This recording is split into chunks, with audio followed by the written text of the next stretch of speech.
A lot of people consider this year's Coachella to be a disappointment due to the high prices of everything, including the tickets, and not to talk about the food and the meals that were being served at this year's Coachella. The price ranges for this meal, girl, I don't want to talk about it because there is no way I am paying $40 for a bag of French fries. It's just not possible. Or $30 for a drink.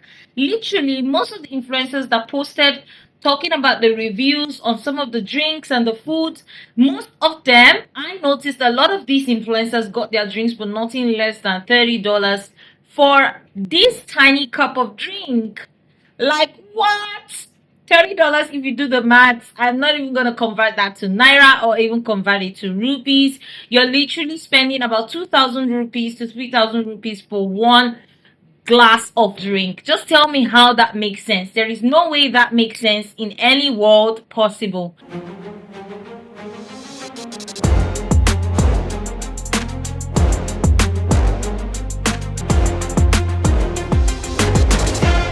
Welcome back, guys, to another interesting episode on the Wholesome Rave podcast. If this is your first time, do remember to hit that like button. Don't forget to press that notification bell. Make sure to share this video to your friends and family in case you're interested in topics like this.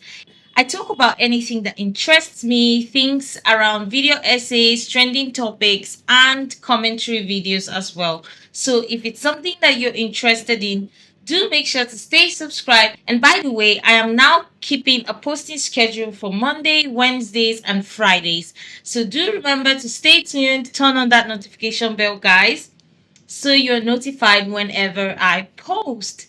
Let's get into the topic of today. Coachella 2025 just got done with sometime last week, and there has been several influencers talking about it on TikTok or even on YouTube. I just wanted to cover some of the things that I noticed with this year's Coachella, and that includes so many people on TikTok coming up to talk about a lot of difficulties that they faced during this year's Coachella.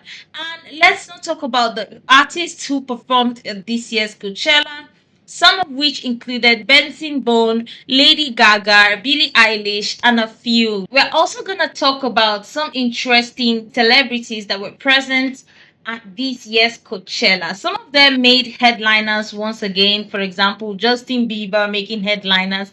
And a lot of people were excited to see Timothy Chalamet and Kylie Jenner at this year's Coachella. A lot of people paid huge amounts of money ranging from $600 to $500, and that too for second day event. It ended up being a massive struggle for people to find space. It was just really overcrowded. This has been a lot of people's comments based on this year's Coachella. The general admission tickets for last year was generally around $400 for the general admission, and VIPs paying about $900 to $1,000. But we've seen an increase in this year's Coachella from general admission tickets ranging from $600 to $1,200. Let's look at this influencer who literally complained about the tickets. How much did Isabel Wallace spend on this car camping pass for Coachella? Size of my head, like, this little thing is usually $375 for the preferred pass. I had to do a payment plan for this shit. $1,028.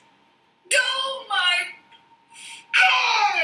I want to go into the history of Coachella, how it all started, and how this idea of people gathering for a music festival even started off in the first place. This whole Coachella thing started off in 1993 by an artist named Pearl Jam. This idea originated from just a guy playing for a polo club, this originally in California, and then realizing that there was a potential for this to grow into something bigger.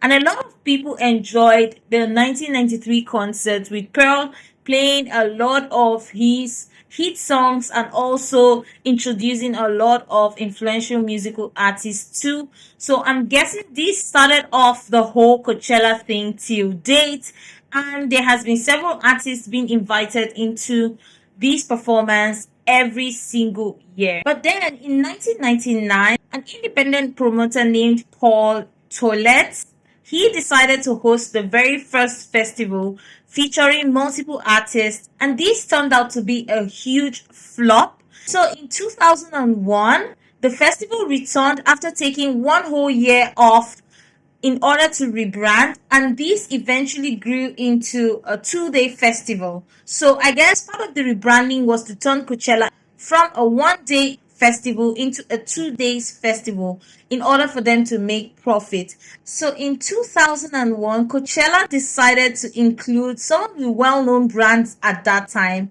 which included the Chemical Brothers, Red Hot Chili Peppers, and another band called The Strokes. These really brought the Coachella vibes to limelight, and a lot of people were digging this. I mean, if you listen to the Red Hot Chili Peppers, you know that these guys were big at that time, and a lot, just inviting them to this festival really made the publicity a lot much more easier and way bigger than it should have been. So definitely this began the whole spin-off of the Coachella festival that we know today. They've gone on to include a lot of other brands like Daft Punk, The Weeknd, and Beyonce, even featuring in the 2018 Coachella. A lot of artists, especially upcoming artists, have dreams to play on the Coachella platform, and these literally boosts their entire profiles and streaming as well. We've seen a lot of artists in the past get their breakthrough by just coming on the platforms that Coachella has provided for them. So this is a really huge deal for a lot of artists to be able to make their big break by playing on a Coachella festival. Even artists like Burna Boy have succeeded in getting their album like streamed and even gaining popularity and being famous from just playing on one Coachella event. So think about this, it's a really huge deal. But how has that transformed into the kind of Coachella that we know today? So let's take a look at some of the videos that I came across, and these videos you literally just feel like puking because oh my gosh. The shower situation at Coachella is awful. You will have to wait hours in line every single day just to take like a 5-minute shower. And people on TikTok are always posting videos saying that most attendees don't even clean up after themselves.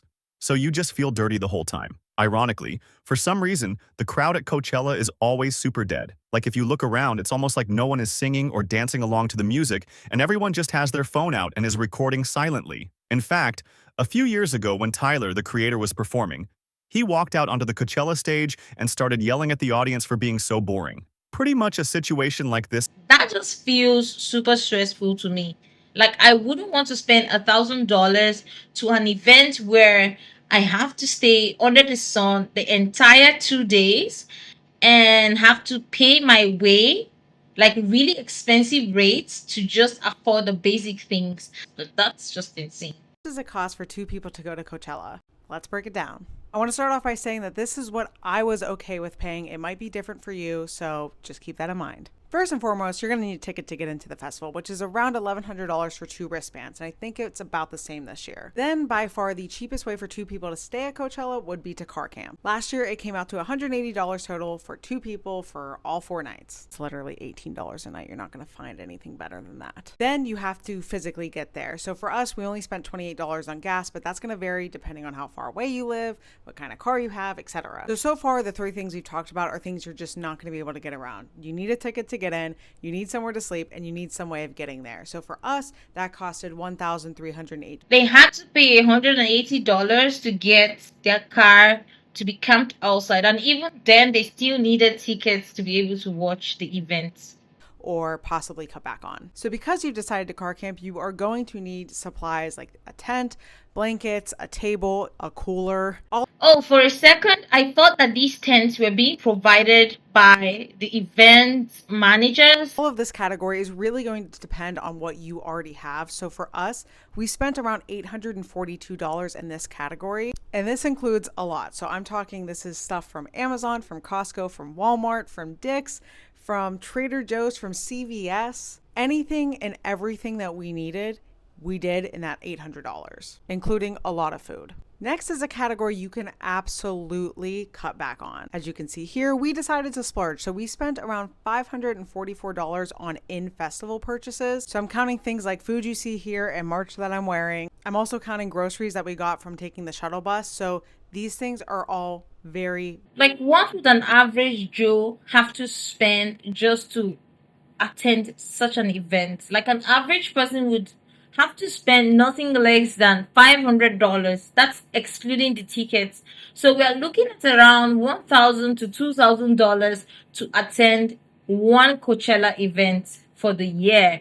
Like, I would rather save that money for something important. Now for us, we've kind of covered tier 1 and tier 2, which is things you definitely need, and then supplies that's going to vary based on your situation. So far for us, we've spent $2,694, but there's still a few more very optional categories left. And that is going to be, you guessed it, clothes. So for us in this category, we spent $595. But again, that is just so totally optional. Now for me, the reason I'm okay spending this much is because I literally treat Coachella outfit shopping like school shopping. Like, everything here I will wear a million times again. But going to Coachella the past few years, I've realized you don't need to go as hard as some of these influencers you're seeing. The last thing we spent money on was our nails. So let's listen to this girl's video. The side of Coachella that nobody talks about, like the fact that it's like one of the biggest SEX weekends in the industry in Hollywood. Like, all y'all see on social media is your favorite influencers and all that and brands turning up at the festival, but nobody talks about what is happening on the other side of Coachella, how men are getting mansions, all the hoes is popping out, and it's like rabbits that weekend. Everybody turns into horny rabbits that weekend. Like, everybody knows that. And that is why I refuse to go to Coachella unless it's with a brand. Because if you just go to Coachella just to go to Coachella, the perception of that, I'm starting to feel like there is more to this Coachella thing than just listening to these artists, because come to think of it, there are other festivals besides Coachella, but Coachella has become one of the biggest music festivals in Hollywood. Maybe that is why things are this expensive to afford, and even tickets are like way above a lot of people's pay grade. But from what this lady is saying, it seems to be like a thirst trap kind of an event where people just come to hunt down, their newest side chicks or girlfriends, or just it's just like a hub for really sweaty and horny young adults where people can just mingle and have fun and get together, exchange numbers. I'd like to know if anyone watching has ever attended a Coachella event. I really am curious to know what the internal vibe feels like. I know it's like a party scene. There are gonna be a lot of people popping pills and doing a lot of bad stuff.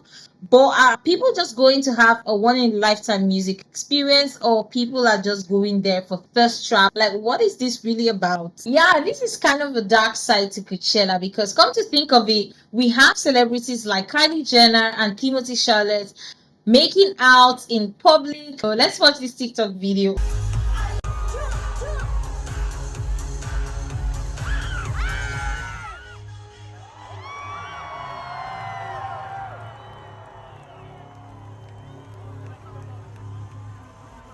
And there were pictures of Haley driving a cart with Justin and his friends behind the cart. A lot of people felt bad for Haley, seeing her in this kind of position or situation. But like, come to think of it, guys, these are two married couples. Like, we really don't know what's going on behind the scenes.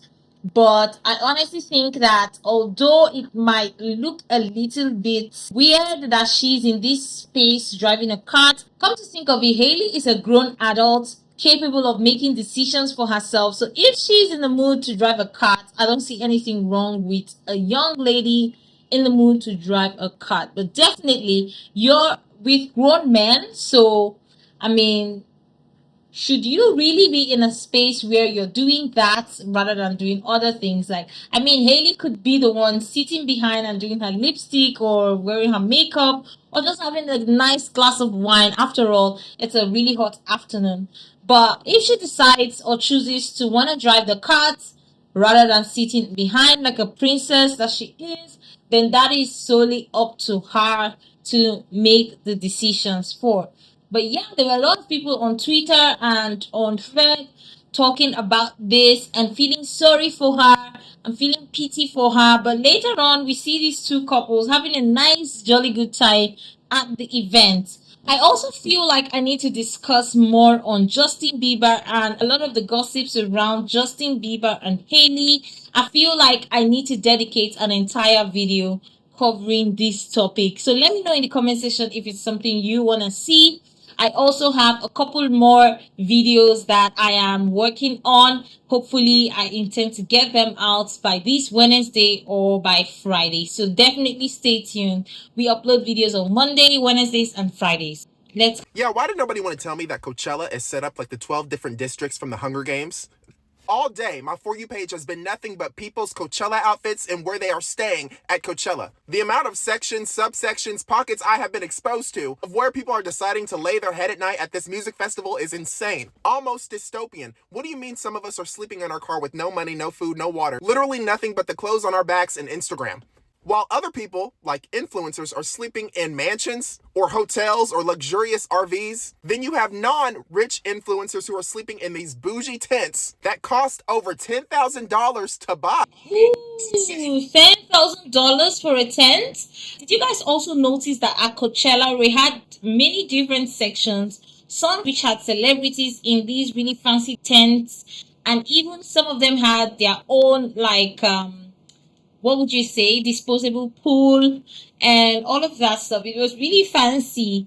But a lot of influencers also complained about this section sharing another section with the general. So a lot of people could like literally walk past from one section into this other section. But just imagine having to pay $10,000 and just have any random person walk past where you are tenting, or should I say in this case camping. So you're camping for $10,000, but you have zero to no privacy, and you could literally be photographed by anyone or anybody who calls themselves a paparazzi, or some of these influencers that are just looking for something to promote. Do you guys really think it's worth it? I personally don't think it's worth paying $10,000 and not having enough privacy. Who was a teenager in the 2010s, like 2015, 16, 17, Coachella was always like a dream goal that I had because, you know, it was cool. Like a dream was always to go to Coachella. I don't know why. But dang, forget it now. Some of y'all are living rough. Y'all are living rough out there with the snakes and the demons and the monsters. I mean, there is absolutely no problem if you choose to splurge on events like this, if this is a one-time thing. And yes, I understand that Coachella is a one-time event that happens once in a year, but although it's a 2-day festival, I perfectly understand that. But you really cannot ignore the fact that even with these high price tickets rates, there are a lot of facilities or amenities that are not being provided, like a good washroom, like a good bathroom. So what exactly is the experience that these people are selling to you? Are they just selling to you the experience of having an artist over and just singing their songs to you? But in that case, I'm guessing that a lot of people would prefer to pay tickets just to view that one particular artist. But yes, some people want to have the experience of seeing these really big stars performing. But like when you think about the convenience of it all, like having to not be in a crowded space, or having to not pay so much amount of money for food or feeding, like does that make the entire experience much better? I'm sure there are a lot of people who paid for the tickets but were not able to have a good time just because food cost a lot of money, having to stay at a place cost a lot of money. Some people even had to worry about their things not getting stolen. And I also saw a video of an influencer complaining about snakes moving through tents. That is insane. And let's not talk about the medical facilities that are being provided just in case of any emergencies. Like we have people getting stuck in traffic for hours. Some people showed up at the camping ground by 3 o'clock in the morning but couldn't get any seats or space and were still stuck on the same spot, or literally in a very slow moving traffic for hours, and I'm talking 10 hours to 12 hours. So tell me how that even gives proper Medicare facilities? How does that make it possible to have an emergency situation, any healthcare crisis being taken care of immediately and effectively with such kinds of traffic? So I think a lot of people need to really think about how they are spending their money. I talk about this a lot. You don't have to go to these big events just because everyone else is going. And even though you want to have a one of a kind type of experience, you really need to ask yourself if you're doing this just because everyone else is doing it, or if you can find a better experience where it is worth your money. I guess the bigger question to address in this room is, how are people feeling exactly about the high price tags on getting into a Coachella event? And how does that play into the Gen Z world? And there are a lot of influencers and young adults who are at this event who actually think that by attending a Coachella event, they've actually done something super meaningful, something super important. Come on, guys, this is a 2-day event. It comes and it goes. And then you don't want to be stuck in debt. You don't want to be stuck having regrets. A lot of people had to pay through instrumental payments just to get their way into these events. And now you're stuck with recurring payments that you have to go on with months after the event has ended. So we really need to think about this and how it plays into everything of our lifestyle, how we are as people. So that's about it for this video. If you did enjoy watching this, make sure to give this video a thumbs up, like this video, share this video, guys, to your friends, family, and loved ones. We do have a good time on this channel. So if it's something you enjoy watching, give this video a thumbs up, and do let me know in the comment section what your thoughts are. I can't wait to see you guys in the next video. Bye.